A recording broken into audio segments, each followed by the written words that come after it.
Hello wonderful people, I'm Paul for you, Paul. And for today's video, pag-uusapan lang natin yung nangyari ngayong araw. Yung ginawa ko, kung meron ba akong ginawa. Pero, ayun, yung vlog na to, yung araw na to pala, it's a lazy day. Lazy day, hindi naman totally. Kasi pinalak ko or plinano ko talaga na today maglalaba ko.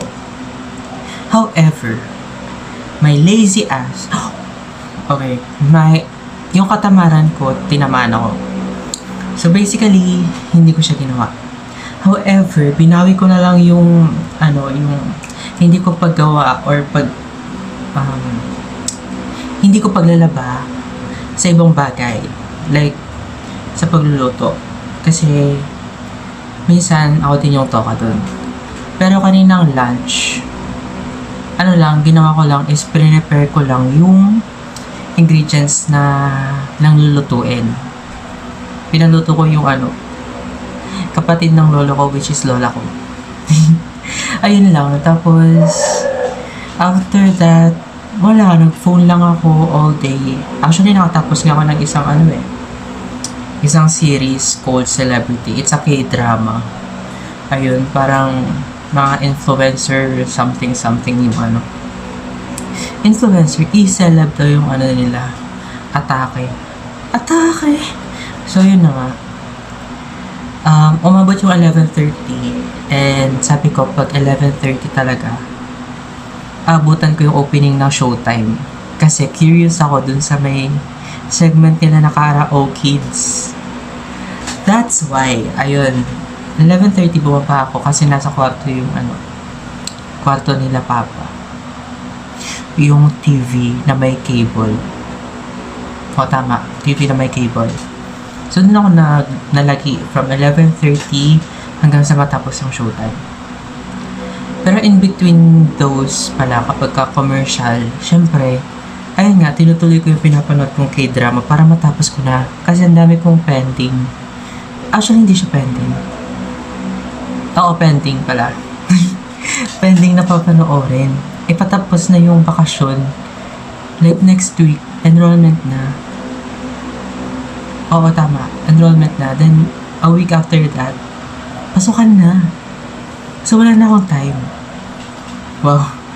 Ang dami kong time last December pero di ko ginawa, diba? Ngayon ko lang yung sinimulan. Tamad. Ganun kasi. Pero yun na nga, hindi naman yun sa tamad. Inuna ko na talaga yung sarili ko. Pinili ko lang magpahinga ngayon. Bukas na lang akong pabukbak. Sana matupad ko bukas yung paglalaba. Kasi kinakapunan or tanghali nun, kailangan kong umalis to go to our university again. May meeting ang council. As a call chaser, talagang isisingit natin yung pagiging council. Yung pagiging part ng student council natin. O, diba? Anyway, so ayun na nga, after ng Showtime, nag-phone na lang ako hanggang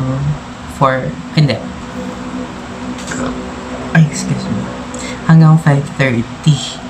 Oo, pinabot ko ng 5:30 kasi tinatamad talaga ako. Then, pagbaba ko, nagluluto na ng kanin si Papa. Pero syempre, sabi ko ako na bahala. Itabi mo ako na.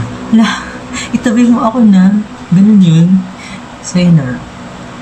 So, inilabas ko or nagdagdag na lang ako ng konting ulam kasi nga may natira pang ulam kaninang tanghali. Kasi hindi rin ako nag-lunch. Hindi ako nag-lunch. Ewan ko din. Hindi naman sa tinamad. Busog pa kasi ako kasi parang around 9:30 or in between 9 and 10 a.m. Doon ako nag-agahan. So parang brunch something or breakfast merienda. Pero kasi so busog pa talaga ako. So yun, nagtuloy-tuloy and ayun, natapos na akong magluto. Tapos after that, nag-phone na lang ako ulit. hinintay na dumating yung kapatid ko. Tapos ayun, kumain na kami. Then after kumain, nag-phone ako ulit. And then after ng mag-phone, doon ako naghugas ng plato kasi toka ako ng gabi. Naghugas ng plato and diretso ligo. And after that, ito na. Diba? Natapos ang araw. Pero, ayun na nga, if alam niyo yung segment ng Showtime na especially for you. Especially for you. Yun yung yung segment nila na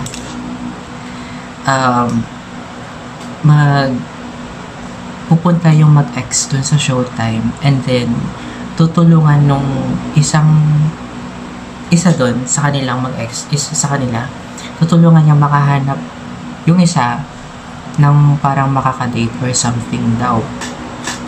So yun na nga. So kanina, it's about a couple wherein yung guy,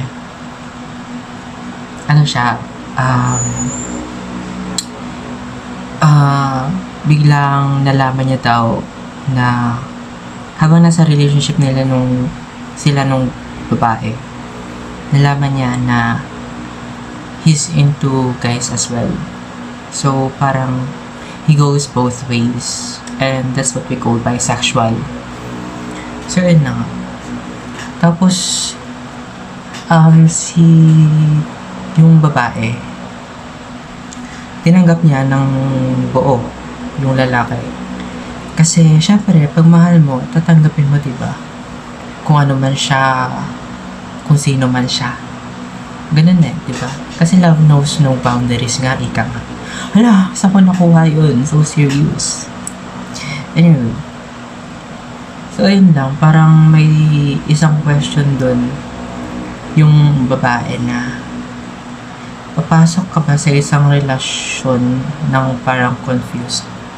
Ay, nang hindi mo pa kilala yung sarili mo? Parang ganun. Nakalimutan ko yung, basta ganun yung thought. It's the thoughts that count. Tama naman, diba? Or it's the thought that counts. That. Puro that. So, yun na nga. So, parang napaisip ako na parang, oo nga, no? Bakit ka papasok sa isang relasyon nang hindi ka sigurado sa sarili mo, nang hindi ka buo? Alam mo yun, yung tipong hindi mo masagot yung tanong na sino ka. Pero kasi, mahirap din sagutin yung tanong na yun.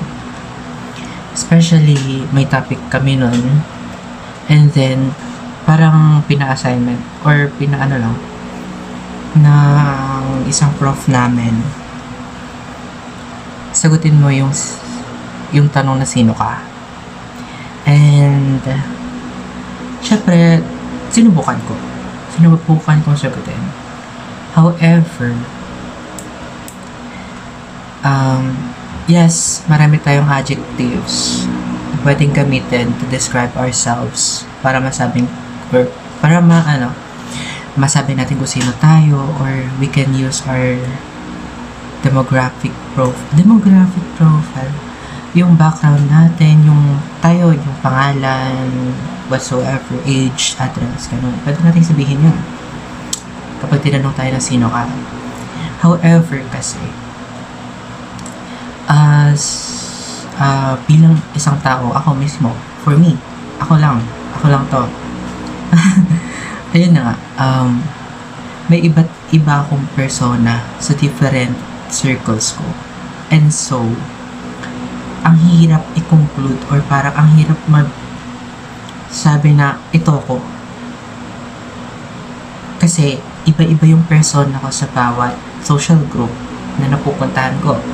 Kahit sa pamilya ko, iba yung pinapakita ko parang ugali. Kasi, for example, sa friends, hindi ka parang all out, ganun. Pero when sa family naman, parang medyo serious, reserved. Although may fun, pero hindi siya yung kagaya sa mga kaibigan na bardagulan, warlahan, ganun. So, ang hirap sabihin na ito, ako, ganito ako, pero iba yung nakikita ng iba dito. So parang, naiisip ko din naman na pwede kang pumasok sa isang relasyon para masabi mo kung sino ka kasi yung pagpasok mo doon mo malalaman or doon ka mabubuo. Parang ganun. So, it goes both ways talaga na pwedeng ganito yung scenario, pwede rin yung ganito yung mangyari. Kasi minsan, kapag papasok tayo sa relasyon na hindi buo, parang doon pa tayo mas lalong masisira. Alam niyo yun? Yung hindi ka na nga sigurado sa sarili mo, hindi ka pa sigurado sa pagpasok mo sa relasyon na yun. Diba parang ang hirap, dehado yung isa. Kasi pinapahirap, masasaktan talaga siya. Super duper. Hala, do I make sense ba? I feel like, woo! Pero yun na nga. Sana lang na kapag papasok ka sa isang relasyon, akala mo talaga nagka-relasyon na or I'm in a relationship right now, pero wala naman, ang kapal ng mukha. Pero yun, dapat buo ka. I mean, kapag ka sinabi ko buo, ibig ko sabihin is, English na nga, I mean, tapos sinabi ko pang ibig sabihin, ano yun? Tinagalog ko lang. Redundant yan. Overuse ko na yung word na redundant, ayoko nang gamitin. Hindi mo sa ayaw gamitin, siguro ililimit ko lang and pipiliin ko lang yung mga bagay na gagamitan ko yun. Anyway, back to the topic. Ayun na nga. So, if ever napapasok ka sa isang relasyon, dapat sigurado ka. Ayun na lang. Dapat sigurado ka. May sinasabi nga sila yung if unsure, discard or something. Tama ba? Tama ba yun? So, yun na nga. Huwag ka papasok na hindi sa isang relasyon na hindi ka sigurado.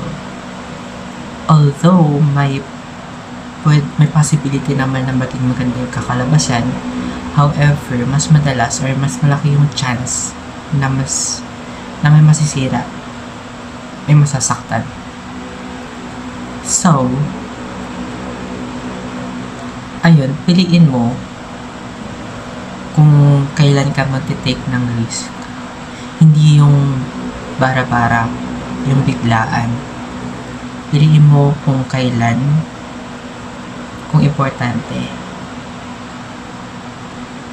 ang bagay na yun, and know or identify if it's worth fighting for or worth the risk. Mahirap kasi kung papasok ka sa isang bagay na hindi ka sigurado tapos hindi ka pa buo. Basta yun, gets nyo na ako. Alam niyo naman yung pinapoint ko. Basta, both ways. Sa parehong punto, may maganda, may pangit. Lahat naman kasi ng bagay talaga ganun. Kung saan ako napupunta. Parang ano na to, ano na kasi yung term sa sa amin, nakalimutan ko. Hindi siya word salad. Nagja-joke. Tangensya, hindi man ako sumasagot sa isang sagot. Basta yun. Anyway, ayun lang naman yung nangyari today and parang natutuhan ko. So, that's all. And I'll see you again to my next vlog. Don't forget to like and subscribe. Kung gusto mo lang, walang persahan dito. And that's all, guys. Thank you.